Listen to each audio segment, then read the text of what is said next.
여러분 안녕하세요, 한국남자입니다. 오늘 여기에서 많이 아시는 북미 최대 철물점이라고 하는 홈디포라는 데가 있어요. 거기 제가 데크 만들다가 역시 초보의 단점을 극복을 못하고 자재를 충분하지 않게 주문을 하는 바람에 데크 상판 올라갈 나무 3쪽이 모자른데 한쪽 스페어로 해서 4쪽 주문을 했고, 그리고 스크류 피스죠. 스크류도 혹시 모자랄지도 모를 것 같아서 지금 일단 데크 상판을 네일 건총으로 다 박아 놓긴 했는데 난 좀 더 강성을 위해서 스크류를 더 박을 예정이에요. 근데 혹시 갖고 있는 거가 조금 모자랄 수 있을 것 같아서, 모자랄 것 같지는 않은데 그래도 가는 김에 그거를 주문을 했습니다. 일단 온라인으로 오더를 했고요. 그럼 가면은 이제 거기 있는 직원이 와서 차에 실어줄 거예요. 커브사이드 픽업이라고 해가지고 특별히 돈 더 지불하는 거 없고 무료로 진행하는 거고요. 지금 하여튼 그 자재들을 픽업하기 위해서 홈디포로 갈 예정입니다. 지금 여기 도로공사 하는 중인데, 특히 여름 되면 여름 전부터 휴가 기간 동안 도로공사 엄청나게 합니다. 근데 여기는 도로 상태가 뭐 그렇게 좋지도 않고, 한국이 제일 좋죠 사실. 지금 저 앞에 보면은 그래서 교통정리하는 일하는 사람 보이죠? 저 직업군이 상당히 좋은 직업이라고 하더라고요. 그 시간당 페이도 세고. 근데 이거 약간 위험한 발언일 수 있는데, 저 직업군도 그다지 유색인종이 많이 있지 않아요. 이건 사실이 확인되지 않은 거니까. 근데 이따 보면 확실히 유색인종이 거의 없고, 그리고 저들 말은 되게 잘 지켜야 돼요. 그리고 지금 보면 알겠지만 이 공사 지역을 지나가는 일반 이면 도로는 30km 이상을 달리면 안 돼요.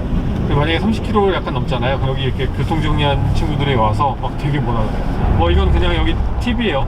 북미가 다 그런지 모르겠습니다. 저도 여기 뭐 다른 데 살아보지 않고 밴쿠버만 살아봤기 때문에, 같은 캐나다라도 뭐 여기 다르고 토론토 다르고 많이 다르거든요. 미국도 캘리포니아 다르고 뉴욕 다르고 하듯이. 저 앞에 C8 욕 아닙니다. 차 그 명이 콜벳인데, 콜벳의 C8 버전이죠. 제일 최신형 버전. 그 파란색 차가 있네요. 앞으로 저게 이제 G1이 나오면 어떻게까지 출력을 포함하고 나올지 지금 살짝 발표되지 않은 비공식적인 얘기는 있지만 정확히 나와봐야 알겠죠. 저 미드십 엔진 얹고 모양이 확실히 좀 많이 슈퍼카 같은 느낌이 나요. 물론 저 차를 슈퍼카라고 그러면 욕 많이 먹겠죠. 그 반도체 얘기 좀 해볼까요? 요즘 세미컨덕터라고 해서 전 세계적인 문제죠. 차에 들어가는 일정 반도체 부품이 없어서 차 생산에 차질을 많이 빚고 있잖아요. 근데 특히 생산 차질 많이 보는 차종이 주로 미국 차 인기 차종도 꽤 있고, 판매가 잘 되던 일본 차들의 몇 개 차종이 반도체 문제 때문에 생산을 자유롭게 하지 못하고 있어서 요즘 차값이 많이 비싸요. 특히 미국 차 트럭 계열들이 아주 중고차 값이 좋아지면서 새 차에 관련된 행사도 많이 안 할 뿐더러 그만큼 디스카운트도 많이 안 해주더라고요. 이게 아주 전체적인 효과라고 할 수는 없는데, 미국, 캐나다 전체 효과라고 볼 수는 없지만 그래도 많은 지역에서 이런 일 때문에 실제 최근에 차를 사려고 하면 평소보다 더 많은 디스카운트를 받지 못할 확률이 훨씬 높아졌습니다. 그래서 그렇게 차를 당장 바꾸지 않으셔도 되는 분들은, 특히 새로 구입할 차종에 미국 픽업 트럭이라든가 SUV 차종이 있다면 약간의 구매 계획을 6개월에서 1년 정도 더 미루는 거 나쁘지 않을 것 같아요. 그거 한번 제가 말씀드린다고 생각했는데 이제야 말씀을 드리고. 자, 그리고 제가 데크를 만들었는데 영상 왜 안 찍었냐고요? 뭐 영상 찍어봐야 보는 사람 다 눈베리고, 저 이런 거 처음 만들어 본 거라 저를 따라 하실 필요도 없고, 제 거 보고 쟤 왜 저렇게 했냐 뭐 이렇게 생각하실 필요도 없어요. 그냥 한번 여러 가지 만드는 기준하고 유튜브를 통해서 공부를 해서 만든 거기 때문에 분명히 제가 뭔가를 실수를 했을 거고 실패를 할 우려가 충분히 있어요. 그래서 절대 제 거 보지 마시고 따라하지도 마시고 그냥 만들었다, 근데 이렇게 만들었다 라는 거. 자, 일단 타임랩스로 한번 보실게요.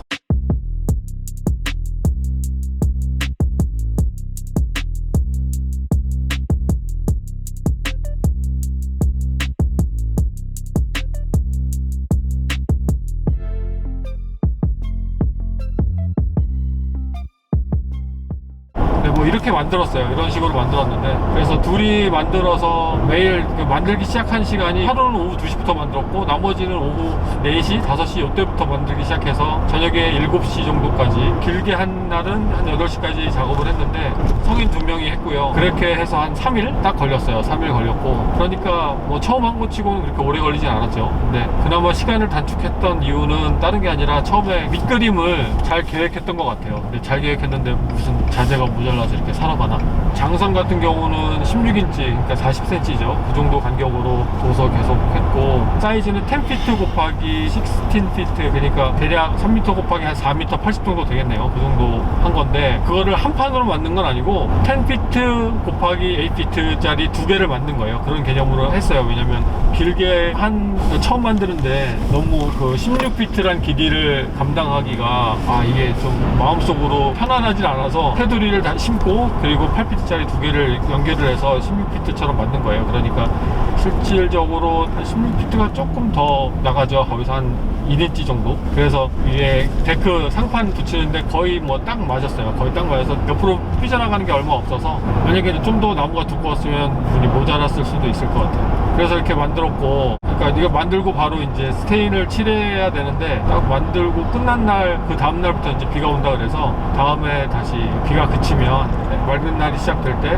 스테인을 바르려고 이렇게 덮어놨습니다. 그리고 이제 이게 만든 게 다가 아니고, 이거 하나 만듦으로써 주변에 해야 될 것들이 이제 생기죠. 뭐 데크도 꾸며야 될 수도 있고, 옆에 통로라든가 이런 것들을 또 작업해야 돼요. 추가적으로 해야 되는데 그걸 어떻게 할지 좀 현재 상의하고 있고, 그것도 작업하면 잘한 것 같으면 여러분께 보여드릴 거고, 잘 못한 것 같으면 그냥 슬쩍 영상으로만 떼우는 걸로 넘어가겠습니다.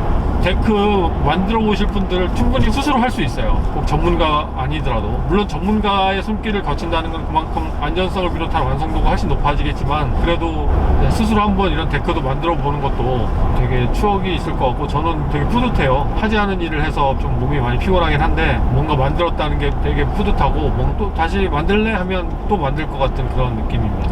이런 할 수 있는 환경이 되시는 분들은 한 번쯤은 전문가 손길을 배제하고 한번 조금밖에라도 한번 만들어 보는 게 어떨까. 요즘 보니까 데크 만드는 영상, 한국의 유튜브 영상도 엄청 많더라고요. 저도 되게 보고 도움된 것도 많은데, 그런 것들 참고하시면 정말 여러분들 스스로 다 만들 수 있습니다. 비가 그래도 꽤 와서 혹시 거의 없겠지만 궁금하신 분들이 그래도 계실 것 같아서, 데크는 나중에 데크 영상 따로 올리겠습니다. 이쪽이 보면 끝에 딱 2장 정도 모자라서 이거 이제 걷어내고 마지막 작업하고, 이제 앞으로 날 좋다고 하니까 스테인도 바르고 해서 데크를 잘 완성할 거고, 그리고 이쪽에 통로인데 지금 요 위에는 이제 돌 빼놓은 거고, 이 통로도 나무로 통로를 지금 만들어 볼까 생각 중입니다. 뭐 나중에 말씀드릴 텐데, 저기 돌로 베이스를 놓고 여기는 이제 콘크리트로 해갖고 심었죠. 그런 식으로 계속 구조를 잡았고, 튼튼하게 졌어요. 근데 이제 상판이 처음 해본 거라 나중에 상판이 어떻게 변형이 될지 되게 궁금하고, 거기에 따라서 이 데크가 어떻게 바뀔지 이것도 참 궁금합니다. 데크 영상은 제가 나중에 또 따로 보여드릴게요. 아까 말씀드렸지만 혹시나 궁금하신 분들 위해서, 별로 없겠지만요. 자, 그래서 데크를 이렇게 만들어 봤고, 아직 테두리 한번 자르는 거 정리해야 되는데, 좀 이렇게 푸석푸석 뛰어난 거는 서큘러 소우라고 하죠. 그걸로 한번 쫙 밀어서 깔끔하게 정리할 거고, 특별히 다음에 이 데크가 어떻게 생겼다라는 거를 보여드리지 않을 수 있지만, 여러 지나가는 영상으로 충분히 더 보실 수 있으니까요. 처음에 해보실 분들이 많이 궁금하신 게 있다면 저한테 물어보는 게 도움이 될진 모르겠지만, 만약에 저한테 물어보신다면 제가 한 거는 그대로 답변을 드리겠습니다.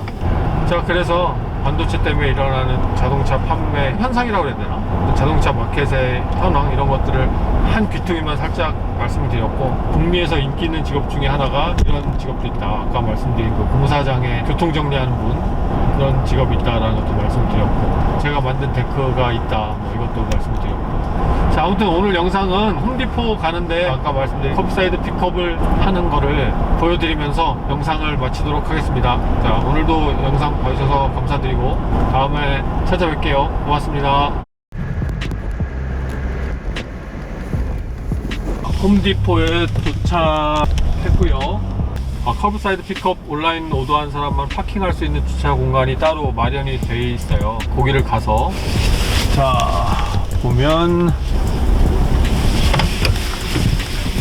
커브사이드 픽업하는 주차장이 딱 준비가 돼 있고, 여기서 주차를 한 다음에 보면은 얘네들이 이메일 보낸 게 있어요. 그 픽업 레디가 됐다고. 그러면 요 이메일 온 거를 열어서 I'm here 라는 데 보이죠? 여기 도착하면 요걸 이렇게 누르면 주차장 번호하고 차 색깔, 차 종류 이런 거를 입력하고 제출하게 돼 있어요. 온라인으로. 요걸 합니다. 지금 파킹장 번호 51번, 자동차 컬러는 흰색, 화이트, 메이커는 포드 F350. 이렇게 해서 컨펌 누르면 네, 이렇게 됩니다. 그리고 이거 기다리면 사람이 와서 트렁크에 다 짐을 씌워줍니다. 근데 여기서 중요한 건 물건을 꼭 확인해야 돼요. 잘못된 걸 들고 오는 경우가 상당히 많아요. 그래서 꼭 확인해서 물건을 어떤 걸 가져왔냐, 잘 가져왔나 이거를 확인해서 싣고 오면 됩니다. 보면 저희 물건 지금 싣고 와서 싣고 있죠. 고맙네요. 마음은 내려서 도와주고 싶은데 내리지 말라고 합니다.